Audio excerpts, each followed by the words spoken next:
that's going. And I'm live here.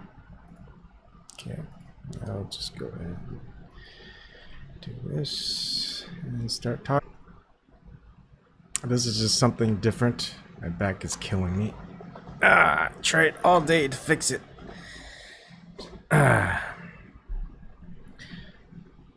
So I'm not gonna really look and see who's talking, if anyone is.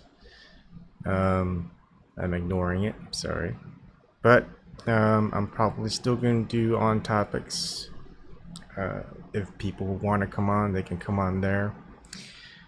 But since most people don't seem to come on, I think it's best to just do segments where I just talk. And what would I talk about? Well, I don't know.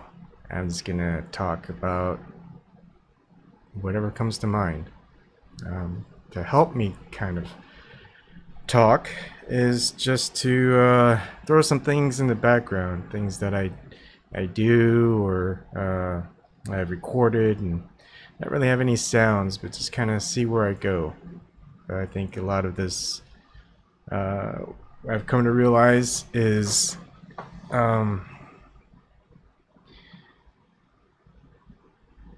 it's everything's a self journey, really, and you can't really discover anything unless you're actually going out there and discovering things for yourself.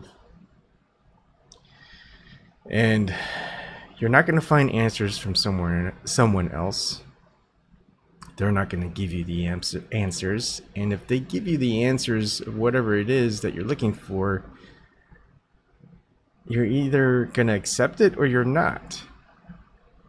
And whether it's true to you, or if it applies to you, if that truth, that answer that someone gives you isn't reflective in your application, in your life, it's not going to matter because it's not going to work. If the answer is true and you don't apply it because you don't accept it, then it's worthless to you. So it really doesn't matter what someone else gives you for an answer. You have to discover that answer for yourself. And I can't give you any answers. I don't think anyone else can. And anyone who says they can, they're bullshitting you. They're lying to you. Or they really believe it, but it's something that might apply to them, but it may not apply to you. And you would never know anyway, because you're getting your answers from someone else where you don't do the research, you don't do the exploration, you don't do the discovery. And for me, I don't think I'm going to look for answers. I mean, I think I am for myself. People out there who watch, you don't agree with what I find, and that's fine. I think that's how it should be. But what I'm actually looking for aren't answers. I'm looking for questions. Because the questions, if you ask the right questions, people will reflect on themselves. When someone asks me a question, or if I question myself, I don't get the answer from someone else, I get the answer from myself. When you Google something, or if you DuckDuckGo, whatever search engine that you use, you're not really finding the answer for yourself, you're finding the answer from someone else who have explored it, who have discovered it for themselves. Whether it applies to you or not, it can happen. Not always, but it can. You may have to adjust some things. Anyways, I'm gonna go ahead and share just some screen stuff.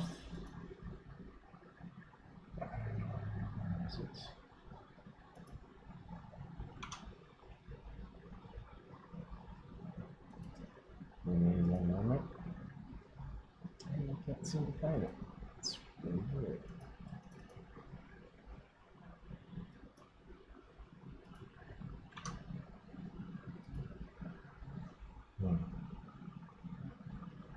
Give me one moment.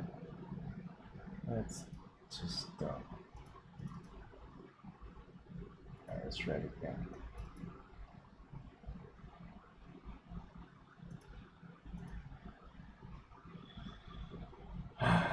Really? All the times. It was working before. How about that? Now it's not working. Let's see. There we go. This is just when I was flying. And I just took some recordings up while I was flying. This was back during the winter, of course, when I was traveling to and from Somerville to Columbus, Nebraska. It's not the best picture. I'm gonna have to fix some things from my end and do things locally. Isn't it funny everything works that way? Everything has to boil down to locally. Everything's for yourself. How you react to the things around you. How you react, how you think towards yourself. I think the biggest questions that I have for myself, and whether I look for them or not, is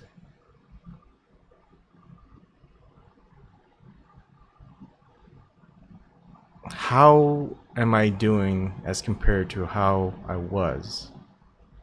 I mean, things are quite different now.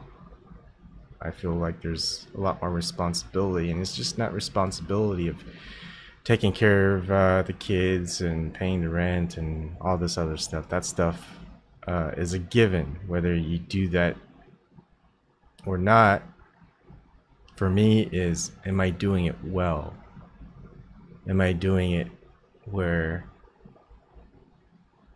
I hope that I make a difference in my children's lives as they grow up? That what I am providing for, as far as assistance, to my wife and her growth, and are we doing well? Just, are we not just happy, but are we enjoying the experience that life brings us? And that's what it is, I think, at least for me, is, am I enjoying the moments that are given? I mean, the world is huge, it's big, you can explore forever, but when you explore, you just find out that much of everything is pretty much the same. The only difference is how you perceive the sameness in everything, and whether you think that that's unique and beautiful, or if you think otherwise. And I see a lot of people just kind of going about their day, going about their business. In the bigger towns, bigger cities, no one really says hi to each other. It's kind of a given. No one has time for it. One of the things that I notice when I'm here in Columbus is that people do say hi. People will look at you and just kind of wave and say how you're doing, and that's kind of interesting. I mean, it's I used to hate small talk, but it's not really small talk. It's just acknowledgement. You're there, and it's kind of nice in a way. Of course, it's going to be a lot tougher in the big city when you try to do that. You can see that with Crocodile Dundee when he'd go to New York City and he'd just say hi, hello, good day, mate. It just takes a lot out of your time, out of your way, but it's funny, the differences between just something that's vast, largely populated with people, and something small, something where it's not. When you're in the middle of nowhere, you just appreciate the quietness. And I think that's what a lot of people don't really get to experience anymore, just the quietness of everything. There's just always noise, but it's not just natural noises, it's man-made noises. I remember when I was a kid, I used to go out in the woods, and what I would do is I would go out in the woods to a point where I couldn't see any trees. I couldn't see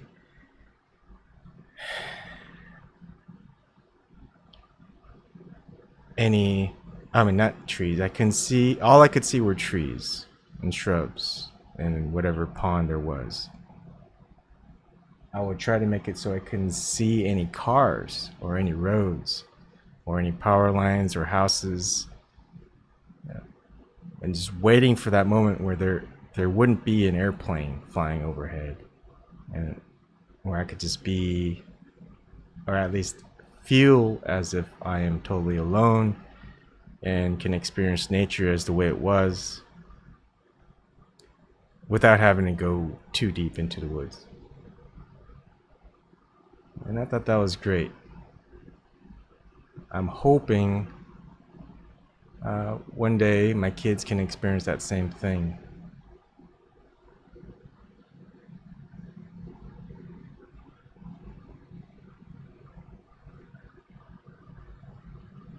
And I think, I'm not sure if it's part of the problem or if it's probably a good thing, where it's actually helped me out, is your upbringing. One thing about my mother, she was very loving, and that's really all she gave, and that's all I really cared about in the end. And I appreciate that, and that's really hard to have. I think there's a lot of fear, and a lot of the fear that came from what I experienced was basically what was shown as far as humans interacting with other humans. And at some point, I didn't fear anymore. Fear wasn't a thing I felt like I had to worry about. And the greatest thing about not having fear is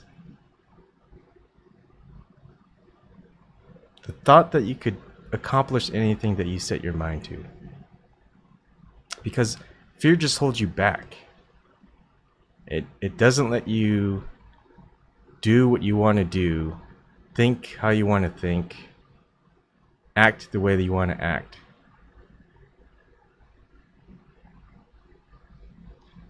Whether it's fear from what people in society may think of you, what your friends or your family might think of you. But the thing is, they shouldn't care. If they did, they're doing the same thing that you were doing. You were acting on your fears, and that your fears were the ones holding you back. It's the fear that they have that are holding them back. Maybe they might be fearing for what you're going through, that you have no fear. You know, I noticed that with my children, is I fear for their safety. And that's good. That's, you know, part of caring. But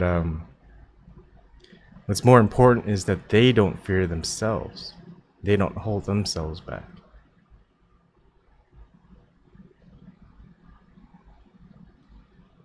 So in the end, I think it's just, for me, I just want to find the questions to ask.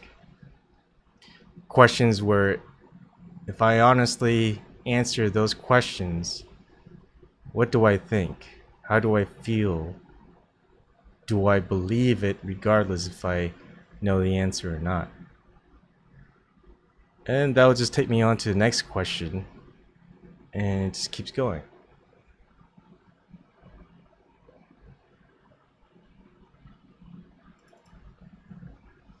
I think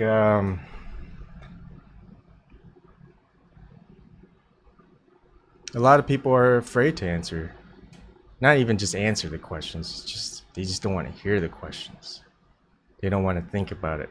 They don't want to reflect. They got things to do. They got their next task. They don't feel as though they can slow down or they should slow down.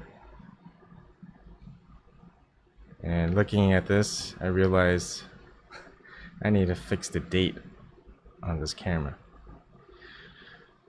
At any rate, it's a journey. You can't go on someone else's journey. It's not your journey then. You have to go on your own. And all the people who want to either stop you or slow you down or turn you to a new direction, whatever direction that is, that's not your journey. That's their journey. So anyone who tries to force you or manipulate you to go off your own path, you just have to not listen. It doesn't matter who they are. It's your path. It's your direction. It's the way you need to go for you. A lot of this world, as far as the system that we're in now, they don't want you to go on that path. They want you to follow the path that they set up for you. The roads are already built. They want you to travel on those roads. The openness, the freedom that they've provided are closed off to you. It's fenced off.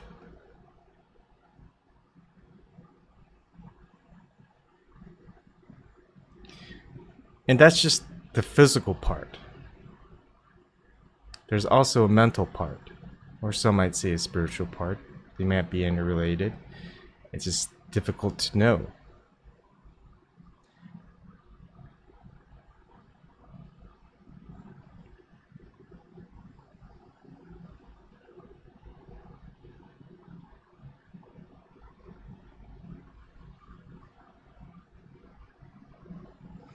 So when people are trying to stop you in the direction that you're going, you have to think about it.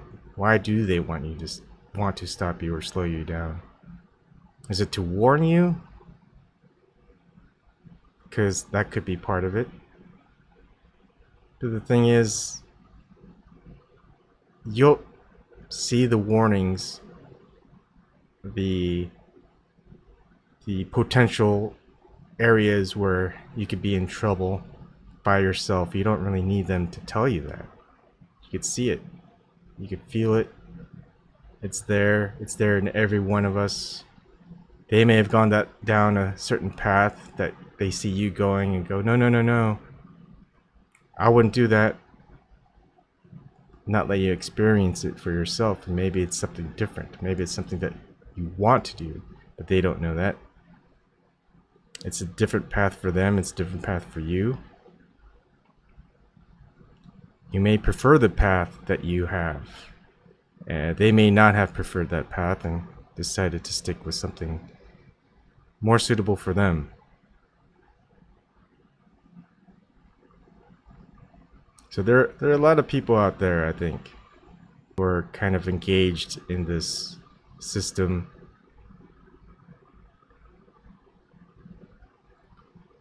They don't know whether it's right or wrong, or true or false. They just headed down the path and see how it's going, and there they are. And they don't think about where they should stop. They just think about where they should get going, or going faster, or just move on to the next point. And people are following someone else's path and going, you know, yeah, I think this person's right. Let's keep doing what this person did. But then they're just not true to themselves. They're not honest. They're not going to find the answers because the answers are given from someone else. They don't even stop to question themselves.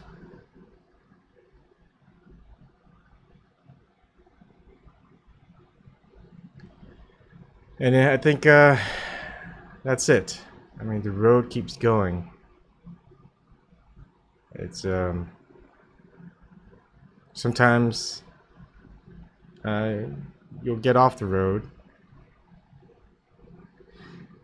and explore, and I think that's what we're all here to do, is explore, discover, enjoy the moments of the discoveries, and you know, everything that you need. You can get it. You can get it.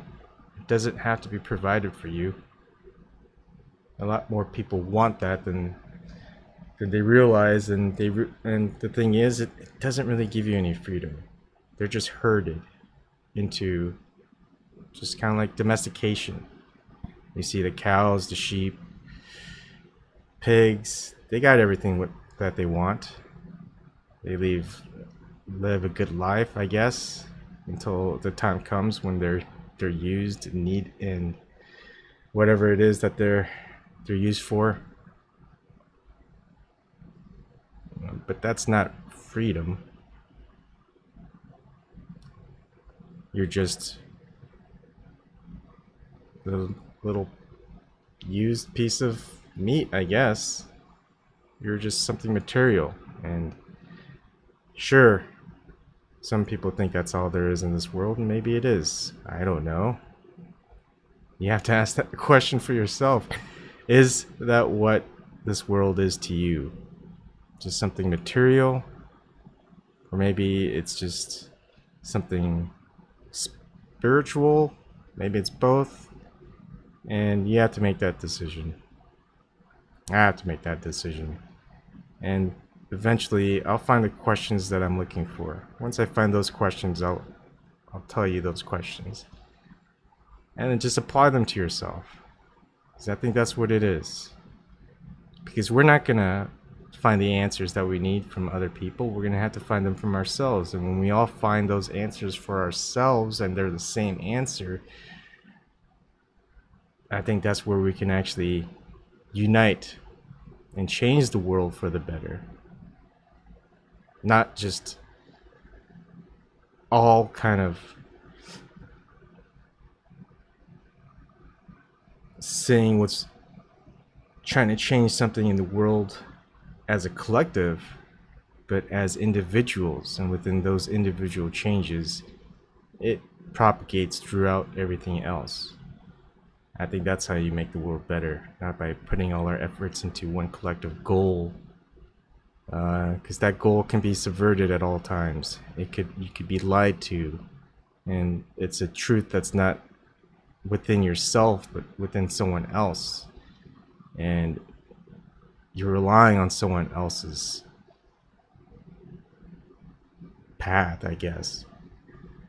Anyways, it's not the best introspective creative exploration, but I think it's good. It's just kind of let your mind wander, ask questions, see how you see the world, see how you could see it differently.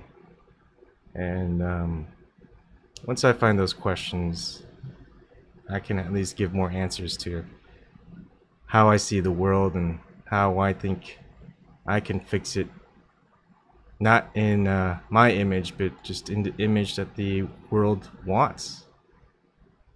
Because everyone wants something else, but what do we ever say what the world wants? We never seem to think about that, do we?